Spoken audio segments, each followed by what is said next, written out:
আল্লাহ নিজের হাতে রমজান সাজাইছেন। আল্লাহ বলে, বান্দা শোনো আমি রমজানকে কেমনে সাজাইলাম। 1, পুরা মাস রোজা।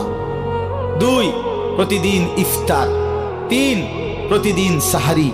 4, প্রতিদিন 20 রাকাত তারাবি।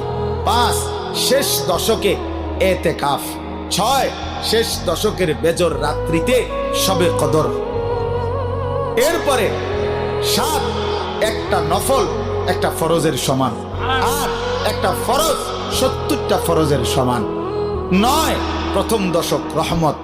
10, মাঝখানের দশক মাগফিরাত। 11, শেষ দশক জাহান্নাম থেকে মুক্তি।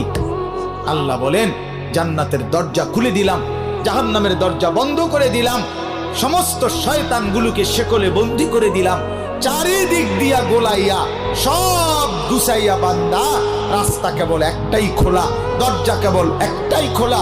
পুরা রমজান রাতে আসো, দিনে আসো, দুপুরে আসো, শুধু আমার গোলামি করবা, গুনাহ ছেড়ে দিবা, আর একটা দরজা দিয়েই সবাই ঢুকবা। শুধুই জান্নাত, শুধুই জান্নাত, শুধুই জান্নাত, শুধুই জান্নাত।